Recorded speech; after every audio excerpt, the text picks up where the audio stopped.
అందరూ కూర్చోవాలని ప్రభు నామమున మీకందరికీ తెలియజేస్తూ ఉన్నాం. క్రీస్తునందు ప్రేమైన దేవుని బిడ్డలారా, ఈ యొక్క సమయములో కొన్ని నిమిషాలు దేవుని వాక్యాన్ని మనము ధ్యానించుకుందాం. అంతకంటే ముందు ఈ యొక్క శ్రేష్టమైన సమయం, శ్రేష్టమైన జీవితం, శ్రేష్టమైన దినాన్ని ప్రసాదించిన మన సృష్టికర్త అయిన, మన జీవాధిపతి అయిన మన దేవాది దేవునికి మొట్టమొదటిగా హృదయపూర్వకముగా శిరస్సు వంచి ఎంతగానో దేవునికి కృతజ్ఞతాస్తుతులు చెల్లిస్తూ ఉన్నాం. అలాగే ఓపికతో, విశ్వాసముతో, నిరీక్షణతో, ఆశాభావముతో, బహుశ్రద్ధతో, బహుభక్తితో ప్రభు సన్నిధానంలో బహుశ్రద్ధగా చక్కగా కూర్చున్న మీకందరికీ మన ప్రభు అయిన యేసుక్రీస్తు నామమున మీకందరికీ శుభాభివందనాలు తెలియజేస్తూ ఉన్నా. క్రీస్తునందు ప్రేమైన దేవుని బిడలారా, నేటి దినానికి, నేటి సమయానికి, నేటి ఆరాధన కార్యక్రమానికి ఏర్పాటు చేయబడిన వాక్య భాగాన్ని చదవగా మనమందరము విన్నాం. అలాగే ఈ యొక్క నేటి ఆరాధన కార్యక్రమానికి ఏర్పాటు చేయబడిన ధ్యానాంశము దేవునికి ఏమి తెలియను అనే ధ్యానాంశంపై కొద్ది నిమిషాలు దేవుని వాక్యాన్ని మనము ధ్యానించుకుందాం. ఏ అంశంపై మనం ధ్యానించబోతున్నామండి? గట్టిగా చెప్పాలి. దేవునికి ఏమి తెలియను అనే ధ్యానాంశంపై, అనే అంశంపై మనమందరము ధ్యానించబోతూ ఉన్నాం.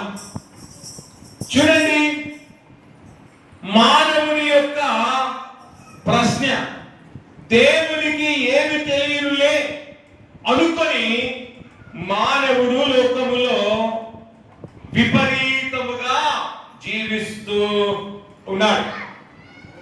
ప్రతి మానవుని యొక్క ఆలోచన ఎలా ఉంది అనేది మనం ఆలోచిస్తే, దేవునికి ఏమి తెలియదులే అనుకొని లోకములో విచ్చలవిడిగా జీవించేవారు కోకొల్లలుగా మనకు కనబడుతూ ఉన్నారు. కనుక దేవునికి సమస్తము తెలియను అనే వాస్తవం కొందరికి మాత్రమే తెలుసు. చాలా మంది తెలుసుకోలేక లోకములో వ్యర్థముగా జీవించేవారు మనకు కనబడుతూ ఉన్నారు. కనుక ఏది అయినా సరే ఈ లోకంలో దేవునికి తెలియకుండా జరగదు, జరగబోదు అనే సత్యాన్ని మనమందరము కూడా తెలుసుకుని వారముగా ఉండాలని ప్రభు నామమున తెలియజేస్తూ ఉన్నా. మానవులకు తెలియకుండా ఎన్నెన్నో జరిగిపోతూ ఉంటాయి. మానవుడికి తెలియకుండా ఎన్నో విషయాలు జరిగిపోతూ ఉంటాయి. కానీ దేవునికి తెలియకుండా ఏమీ జరగదు. ఏది జరిగినా ఆయనకు తెలియను అనే విషయం మనమందరం మనమందరము మన జీవితంలో గుర్తుంచుకుని వారముగా ఉండాలి. చూడండి, దేవునికి ఏమి తెలియను అంటే మొట్టమొదటి చూడండి, నా చర్యలు ఆయనకు తెలియను. దేవుడికి ఏం తెలియనంట అండి? నా చర్యలు ఆయనకు తెలియను.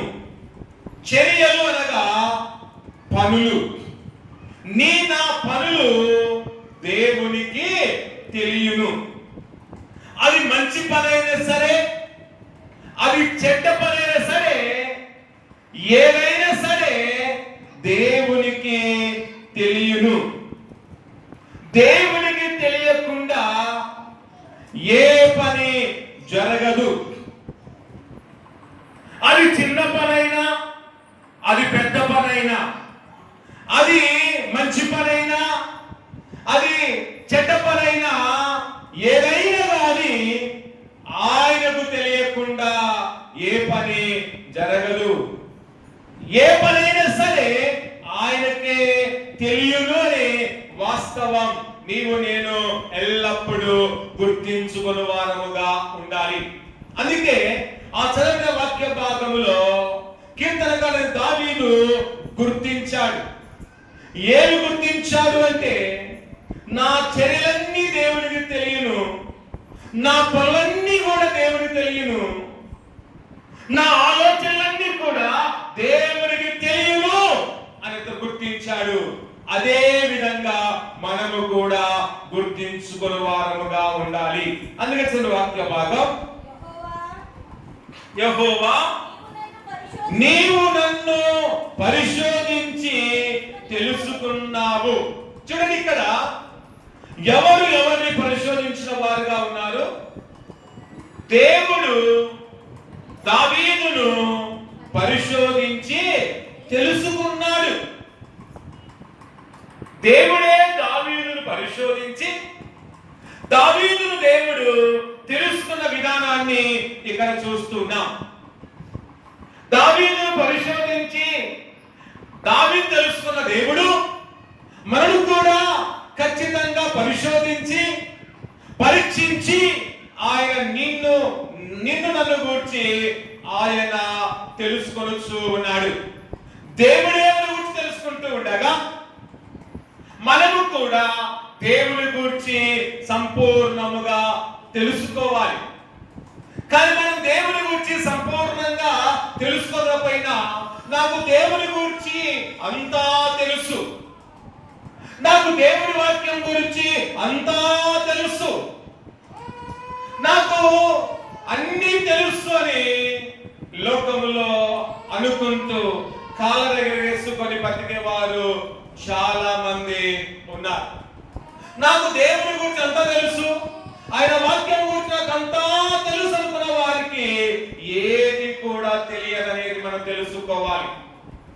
కనుక దేవుని బిడ్డలారా, మనము కూడా దేవుని గురించి మన జీవితాంతం తెలుసుకుంటూ వెళ్ళాలి. దేవుని వాక్యము మన జీవితాంతం తెలుసుకుంటూ కొనసాగుతూనే ఉండాలి. తర్వాత అంటాడు, నేను కూర్చుండుట, నేను లేచుట నీకు తెలియను. ఇక్కడ దావీదు గుర్తించాడు. ఏ గుర్తించాడండి? నేను కూర్చుండుట, నేను లేచుట నీకు తెలియను అంటున్నాడు. నిజమే, మనము కూర్చుండుట దేవునికి తెలుసు, మనము లేచుట ఆయనకు తెలుసు. అనుకోవచ్చు, నేను కూర్చుండేది దేవుడికి తెలుసు అనుకుంటావు. నువ్వు ఎక్కడ కూర్చుంటున్నావు ఆయనకు తెలుసు. నువ్వు దేవుడి మధ్య కూర్చుండేది తెలుసు, లోకంలో కూర్చుండేది తెలుసు, అంధకార సంబంధమైన విషయాల్లో కూర్చుంటే తెలుసు. అలాగే పాపం చోట నువ్వు కూర్చుంటున్నది కూడా ఆయనకు తెలుసు. నువ్వు ఎక్కడెక్కడ కూర్చుంటున్నావో, ఎక్కడెక్కడ లేస్తూ ఉన్నావో, ఎక్కడెక్కడ ఏం చేస్తున్నావో ఆయనకు తెలుసు అనేది మనమందరము తెలుసుకోవాలి. అనుకోవచ్చు, పెళ్లి కూడా అనుకుంటుందంట, కళ్ళు మూసుకొని పాలు తాగుతూ నన్ను ఎవరు చూడడం లేదులే అనుకుంటుందంట. ఏమనుకుంటుందంట అండి? అది కళ్ళు మూసుకుని పాలు తాగుతూ నన్ను ఎవరు చూడడం లేదు అనుకుంటుందంట. కానీ పిల్లి పాలు తాగుతూ అందరూ చూస్తుంటారు, కానీ అది కళ్ళు మూసుకొని నన్ను ఎవరు చూడడం లేదని తనలో తాను అనుకుంటూ ఉందట పిల్లి. అలాగే మనము కూడా నేను చేసేది ఎవరికి తెలియదులే, నేను ఎక్కడ కూర్చుంటున్నానో ఎవరికి తెలియదులే, నేను ఎక్కడ లేస్తూ ఉన్నానో ఎవరికి తెలియదులని నువ్వు అనుకుంటున్నావు. కానీ ఎవరికి తెలియకపోయినా దేవునికి మాత్రము ఖచ్చితముగా తెలుసు. తర్వాత అంటాడు, నాకు తలంపులు పుట్టక మునిపే నీవు నా మనసు గ్రహించి ఉన్నావు. కనుక దావీదుకు తలంపు పుట్టక మునిపే అతని మనస్సును దేవుడు గ్రహించిన వాడుగా ఉన్నాడు. అలాగే మనకు తలంపులు పుట్టక మునిపే దేవుడు మన మనసును కూడా గ్రహించిన వాడుగా ఉన్నాడు. అనుకోవచ్చు నాకు మంచి తలంపులు వస్తున్నాయి అనుకోవచ్చు. అది మంచి తలంపులైనా అది దేవుడికి తెలిసిన తర్వాతనే నీ తలంపులు పుడతాయి.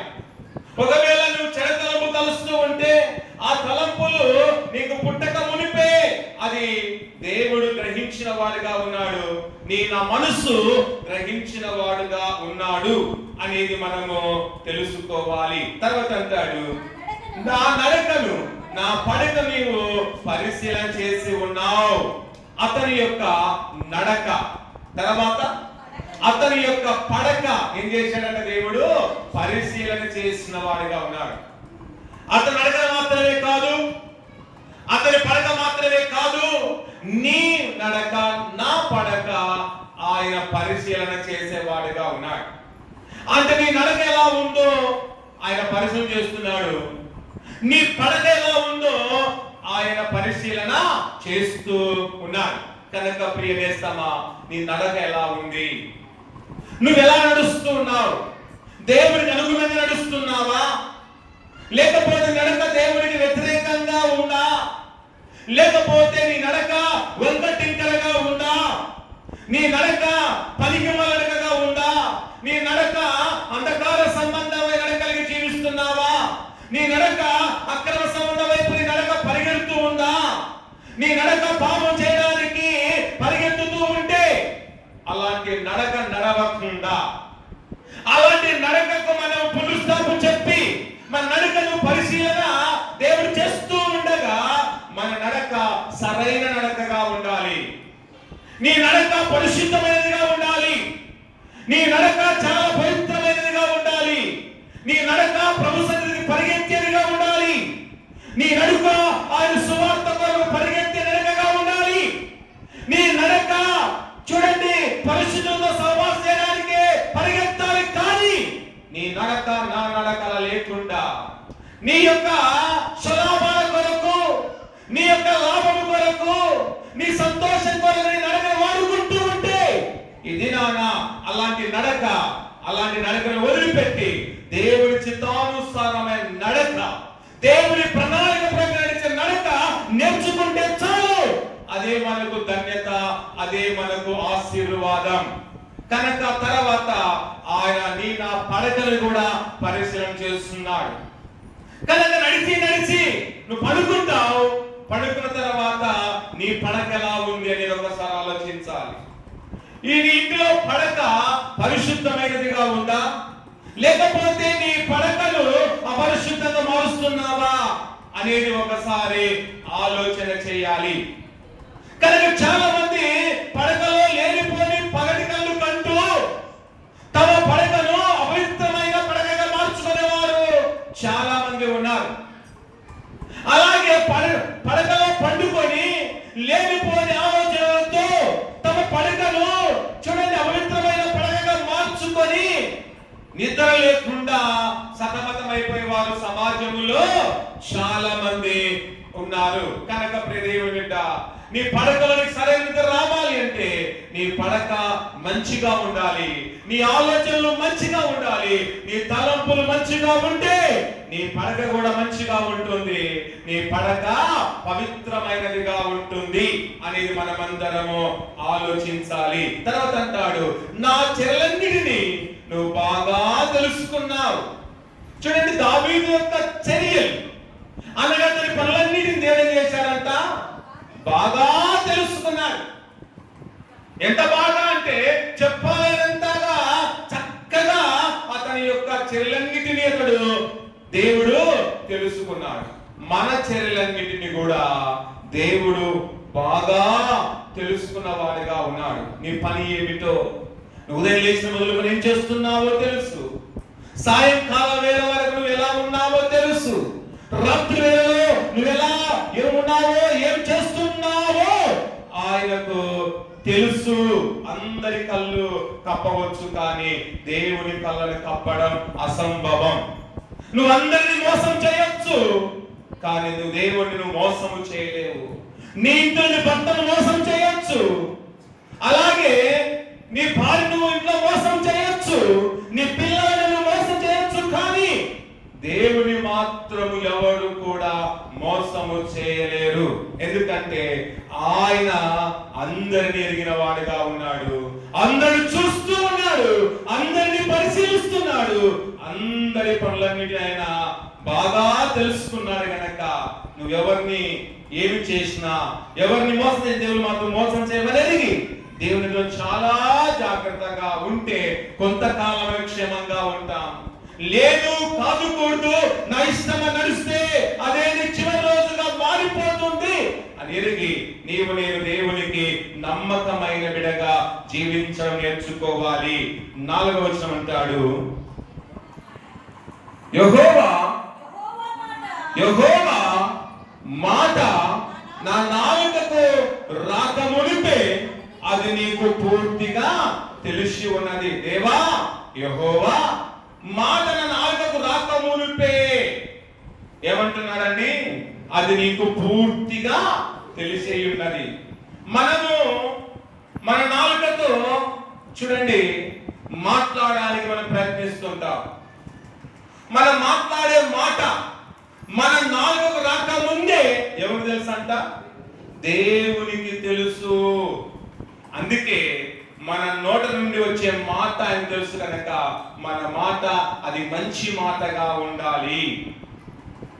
నువ్వు ఏం మాట్లాడుతున్నావో, ఒక చెడ్డ మాట మాట్లాడుతుంటే ఆ మాట మాట్లాడుతున్నావంటే అది దేవునికి ముందే తెలుసు. వీడు చెడ్డ మాట మాట్లాడబోతున్నాడు దేవునికి తెలుసు. ఈమె చాలా దుర్మార్గమైన మాట మాట్లాడబోతుంది అని ఎవరు తెలుసు అంట? అది దేవునికి తెలుసు. ఏమి మాట్లాడే తెలుసు, నువ్వేమి యోచించేది తెలుసు, నువ్వు చేసే ప్రతి పని, ప్రతి చర్య, ప్రతి విధానం ఆయనకు తెలియకుండా ఏది లేదు అని ఎరిగి ఇక నుంచైనా జాగ్రత్త పడదాం. ఇంతవరకు తెలుసో తెలియక మనమందరము కూడా పప్పులో కాలేసి ఉంటే, తెలుసో తెలియక చేరాని పాపములను మనము చేస్తూ ఉంటే, ఒకవేళ తెలుసో తెలియక భూమి పురాణాలు మాట్లాడి మనకు నాశనము కొని తెచ్చుకుంటూ ఉంటే, లోకానుసారమైన యోచనలతో మనము బ్రతుకుతూ దేవుని క్రిందకు పాలవుతూ ఉంటే, అలాంటి వాటికి ఈ దినాన మనమందరం గుడ్ బై చెప్పి ఇక నుంచైనా సరైన జీవితాన్ని ప్రారంభిద్దాం. ఇక నుంచైనా మంచి భక్తిని కనబడతాం. ఇక నుంచైనా మన పరిపాలన మార్చుకుందాం. ఇక నుంచైనా మన చర్యలు మార్చుకుందాం. ఇక నుంచైనా మన తలంపులు, మన వైఖరి, మన సమస్తాన్ని మార్చుకొని దేవునికి మన జీవితం సమర్పించుకొని సమర్పణ యాగముతో మన జీవితాన్ని మనము కొనసాగించే వారముగా ఉండాలి. తర్వాత రెండో విషయం చూడండి, దేవునికి ఏమి తెలియను అంటే పాపము ఎక్కడ జరుగుతుందో దేవునికి తెలియను. ఏం తెలియనట్టన్నా? పాపము ఎక్కడ జరుగుతుందో అది దేవునికి తెలియదు అనుకోవచ్చు. పాపము జరిగే దేవునికి తెలుసు అనుకోవచ్చు, కానీ పాపము ఎక్కడెక్కడ జరుగుతుందో దేవునికి తెలుసు. పాపం హృదయం జరుగుతుందో దేవునికి తెలుసు. పాపం నీ ఇంట్లో జరుగుతుందో తెలుసు. పాపము నీ పిల్లల్లో జరుగుతున్నది అని తెలుసు.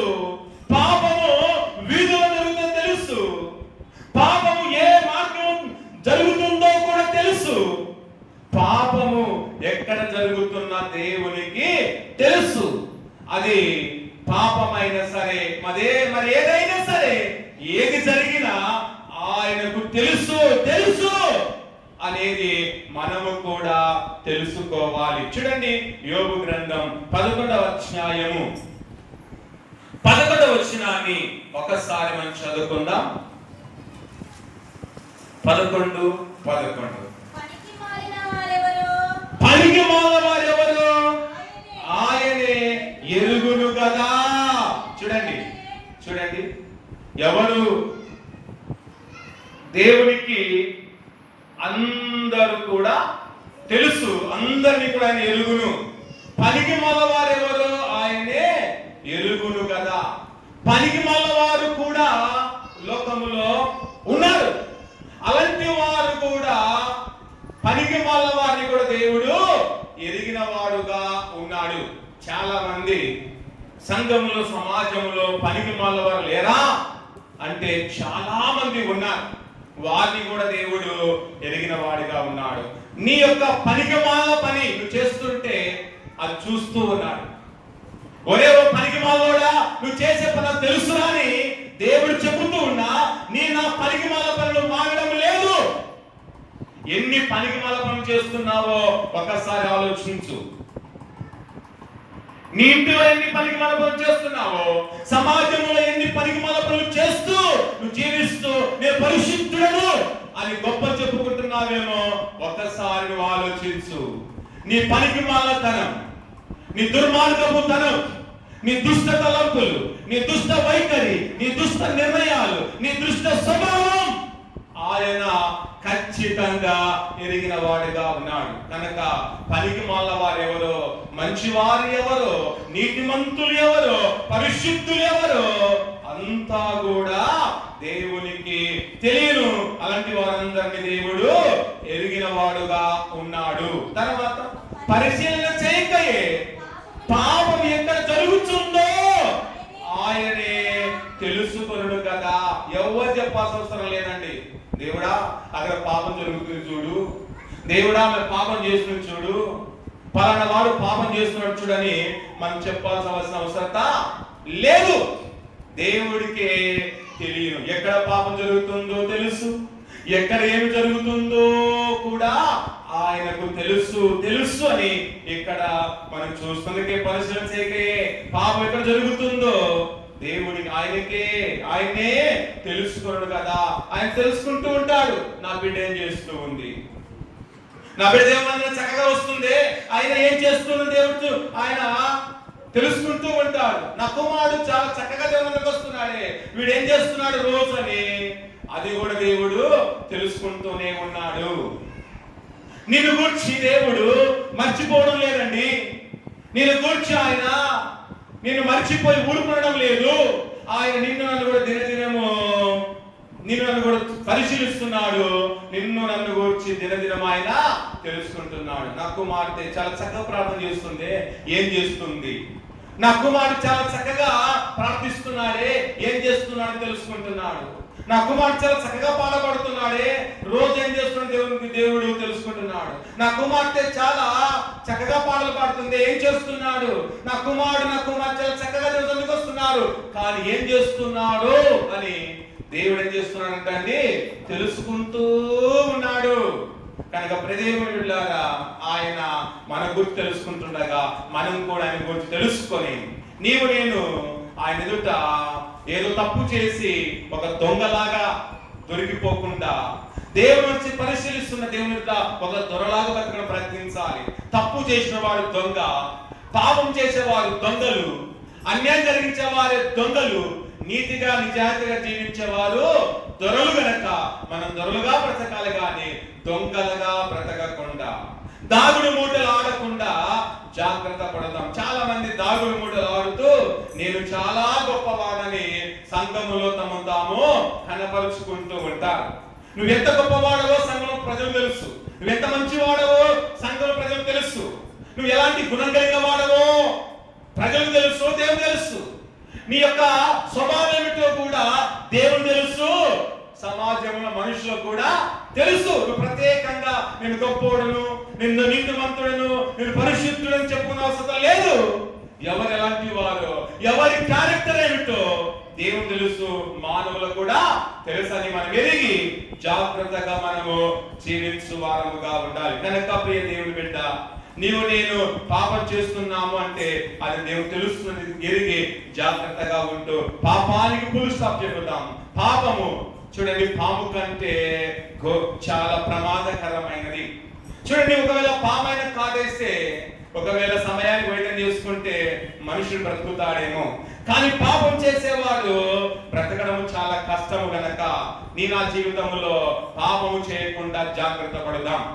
కనుక పాపం చేసేవాడు ఖచ్చితంగా మరణించక తప్పదు. పాపం చేసే వాళ్ళలో అశాంతి ఉంటుంది, పాపం చేసే వాళ్ళలో సమాధానం ఉండదు. పాపం చేసేవాడు ఎప్పుడు బిక్కు బిక్కుమని బ్రతకవలసినదే. అది స్త్రీ అయినా పురుషుడైనా ఎవరైనా సరే బిక్కు బిక్కుమంటూ బ్రతకవలసిందే. కానీ పాపం చేయనివాడు ధైర్యంగా ఉంటాడు. ఎలా ఉంటాడంటే చాలా ధైర్యంగా ఉంటాడనేది మనమందరం గుర్తించి పాపము జోలికి వెళ్ళక మనమందరము కూడా దేవునిలో నిలిచి పవిత్రమైన విధానంలో జీవిస్తూ ముందుకు మనము కొనసాగు వారముగా ఉండాలి. తర్వాత మూడో విషయం చూడండి, దేవునికి ఏమి తెలియను అంటే నీ హృదయంలో ఏమున్నదో దేవునికి తెలియను. ఏం తెలియనంటక్క, నీ హృదయములో నా హృదయంలో ఏమి ఉన్నదో దేవునికి తెలియను. వాక్యం వింటున్నావు, ఇప్పుడు హృదయంలో ఏమనుకుంటున్నావో కూడా తెలుసు. నువ్వు వాక్యం సరిగా వింటున్నావా లేదా అనేది కూడా దేవునికి తెలుసు. లేకపోతే పెళ్లి చెవులు పెట్టి ఉన్నావా అది కూడా దేవునికి తెలుసు. వాక్యం పట్ల ఎంత శ్రద్ధగా నువ్వున్నావో దేవునికి తెలుసు. దేవుని పట్ల కూడా ఎంత భక్తి ఉందో కూడా దేవునికి తెలియను. ఈ సమయంలో నీ హృదయంలో ఏముందో తెలుసు, నీ హృదయంలో ఏమనుకుంటున్నావో కూడా ఆయనకు తెలియను. ఒకవేళ పక్కన వారికి తెలియకపోవచ్చు, నువ్వు పక్కన కూర్చొని హృదయంలో ఏమున్నదో వారికి తెలియదు. తర్వాత హృదయం ఏమనుకుంటున్నావో కూడా తెలియదు. కానీ ఎవరు తెలుసు అంటమ్మా? దేవునికి మాత్రము ఖచ్చితముగా తెలియను. అందుకే చూడండి, వాక్య భాగములు గమనిద్దాం. చూడండి, కీర్తనల గ్రంథము 119వ కీర్తన 23వ వచనం చూస్తే అక్కడ దావీదు ఒక మాట అంటున్నాడు, దేవా నా హృదయమును తెలుసుకొనుము అని కీర్తనకాడైన దావీదు దేవుణ్ణి వేడుకుంటూ ఉన్నాడు. చదువు ఒక మాట, 139:23.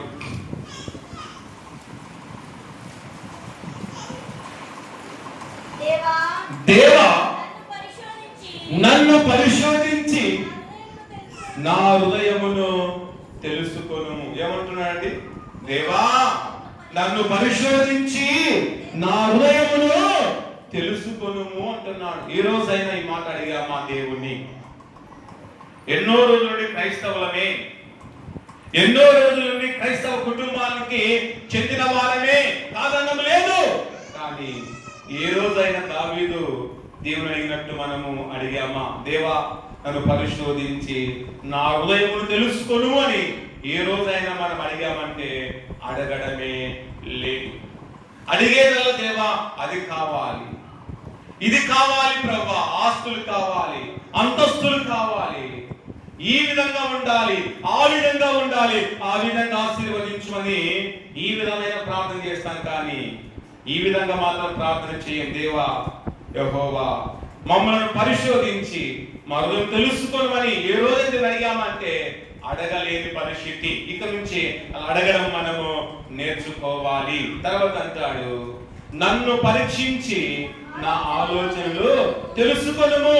దేవా అయ్యా నన్ను పరీక్షించి నా ఆలోచనలు కూడా తెలుసుకో అని దేవుడు అడుగుతున్నాడు. అలాగే మనం కూడా అడగగా, దేవా నన్ను పరీక్షించి నన్ను పరిశోధించి అయ్యా నా ఆలోచన తెలుసుకోమని దేవుడికి చెబితే ఆయన మన ఆలోచనలు ఖచ్చితంగా తెలుసుకుంటున్నాడు. నువ్వు ఏ ఆలోచనలో ఉన్నావో ఆలోచన దేవుడు తెలుసుకునేవాడుగా ఉన్నాడు.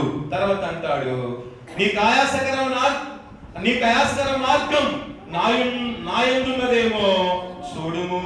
ఓ ప్రభువా, ఓ నా దేవా, అయ్యా నీకు ఆయాసకరమైన మార్గం నాయందున్నదేమో ఒక్కసారి చూడుము దేవా అని దేవుని అడుగుతున్నాడు. ఒక రోజున అడిగామా, దేవా నీకు అయాస్కర మార్గం నా యందున్నదేమో ఒకసారి చూచి నన్ను పరిశీలన చేయు దేవా అని అడిగేవారిగా ఉండాలి. కానీ అడగలేని స్థితి, అడగలేని దరిద్రత, అడగలేనంత మూర్ఖత్వం, అడగలేనంత గర్వం మనలో ఉంది. కనుక అన్నిటికీ మనకు గర్వం అనేది అడ్డొస్తూ ఉంది. ఎక్కడ గర్వం అడ్డొచ్చినా దేవుడిలో నీకు గర్వం అడ్డ వస్తే ఆ గర్వమే నిన్ను నాశనానికి నడిపిస్తూ ఉంది. కనుక దేవుని సందులో గర్వానికి స్థానం ఉండకూడదు. దేవుని సందులో అహంకారానికి స్థానము లేదు. కనుక దేవుని సందులో పాపానికి స్థానము లేదు. అలాగే దేవుని యొక్క సన్నిధిలో అపవిత్రత స్థానం లేదు, కానీ పరిశుద్ధతకే స్థానం ఉంది. కనుక నీకు నాకు మన దేవుడు ఉన్నాడని ఎరిగి మన మార్గములను సరిచేసుకొని మన యొక్క స్థితిగతులను సరిచేసుకొని దేవుని యొక్క సన్నిధిలో న్యాయముగా భక్తి పూర్వకముగా మనము జీవించ నేర్చుకోవాలి. తర్వాత నిత్య మార్గం నన్ను నడిపింపము. ఏ మార్గం నడిపించాలంటున్నాడండి? నిత్య మార్గమున, శాశ్వతమైన మార్గమున, అయా గొప్ప మార్గమును నడిపించు అని దేవుని అడుగుతున్నాడు. ఆ విధంగా మనం అడుగుదాం, దేవా నిత్య మార్గంలో నడిపించమంటే ఆయన నిత్యమైన మార్గములో, శాశ్వతమైన మార్గములో నడిపిస్తూ ఉండగా మనమందరము నడిచే వారముగా ఉందాం. కనుక నా హృదయములో ఏమి ఉన్నదో, ఏమి జరుగుతుందో, హృదయములో ఎలాంటి అలజడి ఉందో, హృదయములో ఎక్కడ పాపం తాగి ఉందో, హృదయములో ఎక్కడ అవిత్రత ఒకవేళ ఉందో అంతా కూడా దేవునికి తెలుసు అని నమ్మి ఇక నుంచే హృదయాన్ని చాలా పరిశుద్ధంగా ఉంచుకుందాం. మన హృదయాన్ని చాలా పవిత్రంగా ఉంచుకుందాం. ఎందుకంటే హృదయము అన్నిటికంటే మోసకరమైనది, అది ఘోరమైన వ్యాధి గలది గనక, ఈ మోసకర హృదయం మనది గనక ఈ యొక్క హృదయంని మనం చాలా పరిశుద్ధంగా ఉంచుకుంటూ, చాలా పవిత్రంగా ఉంచుకుంటూ మన భక్తి జీవితాన్ని, క్రైస్తవ జీవితాన్ని మనమందరము కాపాడుకొని దేవునిలో దినదినము ఎదగడము మనము నేర్చుకోవాలి. ఎదగడం అంటే నువ్వు ఆస్తులు ఎదగడము అది ఎదగడం కాదండి. ధనము కలిగి జీవించడము అది ఎదగడం కాదండి. నువ్వు కారులో తిరగడం అది ఎదగడం కాదండి. మిద్దె మీద మిద్దె కట్టించుకోవడం అది ఎదగడం కాదండి. అందరికంటే పేరు సంపాదించుకోవడం ఎదగడం అంటే అది కాదు. ఎదగడం అంటే నువ్వు దేవునిలో ఆత్మీయంగా ఎదగడము. ఎదగడం అంటే ఆయన సంఘంలో ఎదగడము.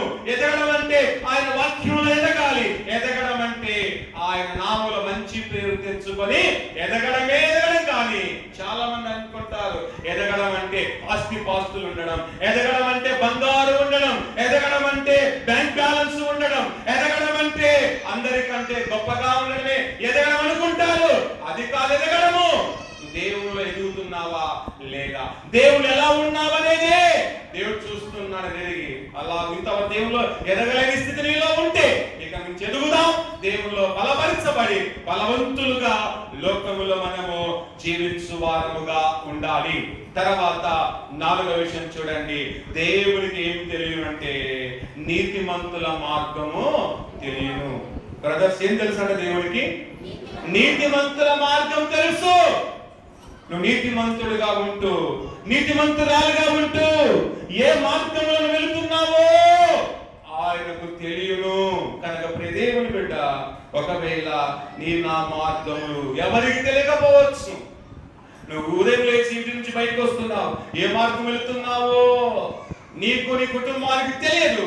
కానీ ప్రియ దేవుని బిడ్డ, దేవుడు నిన్ను చూస్తున్నాడు, దేవుడు నిన్ను వెంటాడుతున్నాడు, దేవుడు నీతోనే నడుస్తున్నాడు, దేవుడు నీతోనే ఉంటున్నాడు అని ఎరిగి నీలో నాలో నీచెపు కార్యాలను ఈ దినాన వ్రేళ్లతో సహా పెరిగి వేసుకొని ఈ రోజు నుండి చాలా చాలా పరిశుద్ధమైన విధానాన్ని అవలంబించుకోవాలి. అందుకే చూడండి, కీర్తన గ్రంథంలో చూస్తే మనకందరికి తెలిసిన వాక్యమే.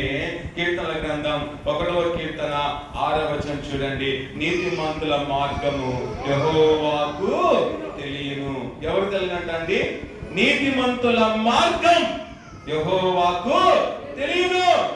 నీతిమంతుడైన వాడు ఎలా నడుస్తున్నాడు, అతని మార్గాలన్నీ కూడా దేవునికి తెలియను. తర్వాత ఇంకొక మార్గం కూడా ఉంది కింద. అదే మార్గము తెలుసా? దుష్టుల మార్గం. ఈ మార్గం నడిపిస్తుందంట ఎక్కడికండి? నాశనాన్ని నడిపిస్తూ ఉంది. దుష్టుల మార్గం పరలోకం నడిపిస్తుందా? నడిపించదు. నీతిమంతుల మార్గం ఒకవేళ నువ్వు పరలోకం తీసుకువెళ్తుందేమో, కానీ దుష్టుల మార్గము నాశనానికి మాత్రమే నడిపిస్తూ ఉంది. ఒకవేళ నువ్వు దుష్టుడుగా ఉన్నావా? ఒకవేళ దుష్టురాలుగా జీవిస్తున్నావా? దుష్ట స్వభావం నీలో ఉందా? ఒకసారి ఆలోచిద్దాం. దుష్ట స్వభావం చాలా ఘోరమైన స్వభావం. దుష్టుడనే వాడు బాగుపడడు, బాగుపడుతున్న వాడిని బాగుపడనివ్వడు. దుష్టుడి యొక్క లక్షణం ఏంటంటే వాడు సంతోషంగా ఉండలేడు, ఇతర వారిని సంతోషంగా ఉండనివ్వడు. వాడు ఎదగడు, ఎదుగుతున్న వారిని ఎదగనివ్వకుండా చేసేవాడే దుష్టుడు. దుష్టుడి యొక్క స్వభావం ఏంటంటే ఎప్పుడు తను చెడగొడతామా అనే ఆలోచనలు తప్ప మరొక ఆలోచనలు ఉండవు. ఇతని కుటుంబంలో ఎప్పుడు ఏలు పెట్టి గెలుపుతామా అనే ఆలోచనలే దుష్ట స్వభావం కలిగిన వాడు. కనుక ఇతర యొక్క ఫ్యామిలీని ఎలాగైనా ఇబ్బందులు పెట్టాలనుకున్న వాడే దుష్టుడు. అలాంటి దుష్ట స్వభావం మనలో ఉందా? ఈరోజు మానుకో. ఒకవేళ మానుకోలేకపోయావా, అది నీ కర్మ. నువ్వు దుష్టత్వంలో మరణిస్తావు, ఆ దుష్టత్వంలోనే నాశనం అవుతావు, ఆ దుష్ట మార్గములోనే నీ బ్రతుకు శూన్యం అని గుర్తించి ప్రదేవుని మీద దుష్ట తలంపులతో ఇతరులను ఇబ్బంది పెడుతున్నావేమో, దుష్ట తలంపులతో ఇతరులను చెడగొడుతున్నావేమో, దుష్ట తలంపులతో ఇతరులను విమర్శిస్తున్నావేమో, దుష్ట తలంపులతో నీవు అక్కడి వాడి ఇక్కడ చెబుతూ ఉంటే మానుకోనకపోతే నీకు నీవే నాశనం తెచ్చుకుంటావు. ఎదిగి దేవుని వాక్యం మనకు బోధిస్తుండగా, దేవుని వాక్యం మనకు తెలియజేస్తుండగా, ఒకవేళ దేవుడు నాకు తెలియజేస్తున్నాడేమని మార్చుకోవాలి, క్రమ చేసుకోవాలి, దేవుని వాక్య ప్రకారంగా నడవడము, జీవించాలి. కనుక మానవులైన వారమంతా పని చేసుకొని దేవుని మందిరానికి వస్తారు. వచ్చిన తర్వాత అందరికి మనము చూడండి ఏం చేయాలంటే అందరినీ ప్రేమపూర్వకంగా మనం పలకరించాలి. కనుక అందరినీ కూడా ప్రేమపూర్వకంగా గౌరవించాలి. సంఘములో, సంఘములో స్వార్థాలు ఉండకూడదు. సంఘములో అందరూ సమానులే. సంఘములో అందరూ కూడా ఒకటే. ఇక్కడ ఎవరు పెద్ద కాదు, ఎవరు చిన్న కాదు. అందరూ కూడా దేవుని సంఘములో సమానమే. దేవుని దృష్టిలో అందరూ కూడా సమానమే. కనుక మానవులైన వారు సంఘములో వారంతా కష్టపడి పనులు చేసుకొని, అలాగే రోగాలతో, సమస్యలతో సతమతం అయిపోయి ఇంటిలో సమాధానం లేక, వీధుల్లో సమాధానం లేక దేవుని సన్నిధికి వస్తేనైనా సమాధానం దొరుకుతూ వస్తారు. వచ్చినప్పుడు వారికి ప్రభు ద్వారా సమాధానం కలుగునట్లుగా నడుచుకోవాలి. కానీ సంఘములో అనేకులకు మన ఇబ్బందికరంగా ఉండకూడదు, కానీ అందరికి మనం దీవెనకరంగా మారాలి. సంఘంలో అందరికీ మనము మంచివారుగానే ఉండాలి, కానీ చెడ్డవారుగా జీవిస్తూ ఎవరి నోట్ల నానడం మనకు అవసరమా? మన ఇంట్లో బోధింటూ, మన బట్ట కట్టుకుంటూ, మన ఇంట్లో నివాసం చేస్తూ మనుషుల నోట్లో నానడము ఎంతవరకు న్యాయం అనేది ఒకసారి ఆలోచించండి. అందుకే మనము ఎవరి నోట్ల నానకుండా ఉండాలంటే మనం ఎంత జాగ్రత్తగా ఉంటే అంతే మంచిదని ఆలోచించుకొని జీవిస్తూ, దుష్ట స్వభావం, దుష్ట తలంపులు, దుష్ట విధానంలో ఉంటే యేసు రక్తంలో ఈ దుష్ట తలంపులను కడిగి వేసుకొని పరిశుద్ధమైన వ్యక్తురాలుగా మారి ముందుకు మనము కొనసాగడం మనకెంతైనా అవసరత. తర్వాత 5వ విషయం చూడండి, దేవునికి ఏమి తెలియను అంటే బుద్ధిహీనత. దేవుడు తెలుసు అంట. ఏం తెలుసు అంట అండి? బుద్ధిహీనత. నీ బుద్ధిహీనత తెలుసు. నీ బుద్ధి ఏమిటో తెలుసు. నీ బుద్ధి వంకర బుద్ధ్యా, లేకపోతే నీ బుద్ధి సరైన బుద్ధ్యా, లేకపోతే నీ బుద్ధి స్వబుద్ధ్యా, లేకపోతే స్వార్థపు బుద్ధ్యా అనేది ఒకసారి ఆలోచించుకోవాలి. 10 మందిలో కూడా నిలబడితే శబాస్ అనిపించుకోవాలి. ఇతడు చాలా బుద్ధి గలవారు అనిపించుకోవాలి. కానీ 10 మంది నిలబడితే ఒక్కడు కూడా మన ఈ బుద్ధి మంచి బుద్ధి అనిపించుకోలేకపోతే ఆ బ్రతికి కూడా కూడా వ్యర్థమే అని జ్ఞాపకం చేసుకొని మనమందరం కూడా మంచి బుద్ధిని కలిగి జీవించాలి. కానీ మన బుద్ధిహీనత కూడా దేవునికి తెలుసు. అందుకే చూడండి, కీర్తనల గ్రంథం 69వ కీర్తన 5వ వచనాన్ని మనం చదువుకుందాం. 69:5. దేవా నా బుద్ధిహీనత నీకు తెలిసే ఉన్నది. దావీదు యొక్క బుద్ధిహీనత ఎవరు తెలుసు అంటండి? దేవుడికే తెలుసు. నీ బుద్ధిహీనత తెలుసు. సోదరుడా, సోదరి, నీ బుద్ధిహీనత ఏమిటో దేవుడికి తెలుసు. బుద్ధిహీనత అనే విధానంలో ఎదగవు. ఒకవేళ ఎదిగినవచ్చేమో నీ బుద్ధిహీనత నుండి ఎప్పుడో ఒకసారి ఖచ్చితంగా కూలబడిపోతావు అనే వాస్తవాన్ని మనం తెలుసుకోవాలి. కనుక ప్రియ దేవుని బిడ్డలారా, బుద్ధిహీనత కలిగి ఉంటే మన జీవితము ఒకడాకుతో సమానమే. బుద్ధిహీనత కలిగి ఉంటే మన జీవితము తెగిపోయిన గాలిపటము లాంటిదే. బుద్ధిహీనత ఉంటే నీ జీవితము ఎండిన చెరువు లాంటిదే. బుద్ధిహీనత ఉంటే రాలిపోయిన ఆకు లాంటిదే అని నమ్మి మన జీవితం ఇక నుంచి బుద్ధిహీనతను వదిలిపెట్టదాం. బుద్ధిహీనతకు దూరంగా ఉందాం. బుద్ధి లేని నీచపు పనులు చేయకుండా మనము మార్చుకొని పరిశుద్ధులుగా మనము మారాలి. తర్వాత అంటాడు, నా అపరాధములు నీకు మరుగైనవి కావు. మన అపరాధములన్నీ దేవుని మరుగైనవా కాదు. మరుగైనవన్నీ కూడా తేటతెల్ల కనబడుతున్నాయి. నువ్వు ఏ అపరాధం చేస్తున్నావో, ఎక్కడెక్కడ నటన చేస్తున్నావో, ఎక్కడెక్కడ డాన్సింగ్ చేస్తున్నావో, ఎక్కడెక్కడ భరతనాట్యం చేస్తున్నావో, ఎక్కడెక్కడ నీ టాలెంట్ కనబడుతున్నావో అంతా కూడా దేవునికి తెలియను అని మనకి జ్ఞాపకం చేసుకుందాం. కనుక ప్రియ దేవుని బిడ్డ, ప్రియ విశ్వాసి, నేను నా జీవితంలో ఒకే ఒక నిర్ణయం తీసుకుందాం. ఇక్కడి నుంచి అయినా తెలుసో తెలియక నేను జీవించాను ప్రభా, ఇక నుంచి నువ్వు చూస్తున్నావనే సత్యం నేను తెలుసుకున్నాను. ఇక నీకు చక్కగా నీతిగా జీవిస్తా, నిర్భయంగా జీవిస్తా. అందుకే మమ్మల్ని కరుణించు, కాపాడు మన దేవుని వేడుకుంటూ దేవుని యొక్క సన్నిధిలో మనం ఎంతగానో జీవించు వారముగా ఉండాలి. కనుక ప్రతి దేవుని బిడ్డలారా, మానవ యొక్క ఆలోచన ఎలా ఉంది అంటే, అరే నువ్వు సింహంలాగా ఉన్నావంటే చాలా గర్విస్తాడండి. గర్విస్తారా లేదండి? నువ్వు ఇలా చాలా సింహంలాగా ఉన్నావురా అన్నావు అనుకో, నేను సింహాన్ని అంటా అని చాలా ఫీల్ అవుతాడు. లేకపోతే ఒరే నువ్వు బరిలాగా ఉన్నావంటే ఫీల్ అవుతాడండి. అవుతాడా? కాదు. కనుక బర్రె కూడా ఒక జంతువే, సింహం కూడా ఒక జంతువే, ఒక మృగమే. నువ్వు సింహం లాగా ఉన్నావంటే ఫీల్ అయిపోతాడు. కానీ బర్రెలాగా ఉన్నావంటే ఏమవుతాడమ్మా? చాలా బాధపడతాడు. బర్రె నేను బర్రెలాగా ఉన్నానా, బరే కత్తిలాగా ఉన్నావురంటే బాధపడతారు. లేకపోతే పలానా జంతువులాగా ఉన్నావురంటే బాధపడతారు. కానీ నేను సింహంలాగా, నువ్వు సింహంలాగా ఉన్నావురా అంటే ఏమంటారంటే చాలా గర్విస్తారు. అనగా సింహము మృగమే, సింహం కూడా ఒక జంతువే. కానీ ఇతర జంతువులతో పోలిస్తేనేమో ఫీల్ అవుతారు. నువ్వు సింహంలాగా ఉన్నావంటే చాలా గొప్పగా ఆనందపడే వారు చాలా మంది ఉన్నారు. అంటే మనుషుని ఆలోచన ఎలా ఉంది చూడండి. సింహం కూడా ఒక మృగమే, పక్క మృగంతో పోల్స్తేనేమో బాగుందంటాడు, ఈ మృగంతో పోల్చేనేమో చాలా ఆనందపడేవాడుగా ఉన్నట్టే. మనుషుని యొక్క ఆలోచనలు ఎలా ఉన్నాయో ఒకసారి ఆలోచించాలి. కనుక కొన్ని విషయాలు మనం చంపుకుంటేనే కొన్ని సొంతం అవుతాయండి. నీకున్న కొన్ని ఆశలు, కొన్ని విషయాలను చంపుకుంటే తప్ప కొన్ని సొంతం కావు. నువ్వు కోరుకున్నవన్నీ కూడా సొంతం కావాలి. నువ్వు దేవుని సొంతం కావాలంటే నీలో ఉన్న కొన్ని ఆశలు చంపుకుంటే అవన్నీ కూడా నీకు వస్తాయి. నీ ఆశలు నీలోనే ఉండాలా, నీ అక్రమ నీలో ఉండాలా. దేవుని ఆశలు రావాలని నమ్మి ఇక్కడ నుంచి అయినా నమ్మకంగా జీవిస్తూ దేవుడు చూస్తున్నాడని నటన చేయకుండా, దేవుడు చూస్తున్నాడని నమ్మకంతో బ్రతుకుతూ, భయపడుతూ జీవిస్తూ మన బ్రతుకులు దేవునికి అప్పగించుకొని సమర్పణ యాగంతో మనమందరము ముందుకు కొనసాగుతూ దేవుడు మనం చూస్తున్నాడనే విధానంలో ముందుకు వెళ్ళాలి. అందుకే యోబు గుర్తించాడు. ఆ యొక్క వాక్య భాగం చదువు ముగించుకుందాం. యోబు గ్రంథము 23వ అధ్యాయము 10వ వచనంలో చూస్తే యోబు ఒకటే గుర్తించాడు, నా మార్గములు దేవునికి తెలియను అంటున్నాడు. చదవండి. నేను నడుచు మార్గము ఆయనకు తెలియను. చూడండి, నేను నడుచు మార్గం ఆయనకు తెలియను. యోబు నడిచే మార్గం ఎవరికి తెలుసు అంట అండి? దేవునికి తెలుసు.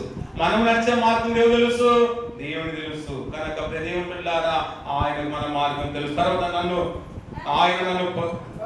ఆయన నన్ను శోధించిన తర్వాత నేను సువర్ణ వలె కనబడదు.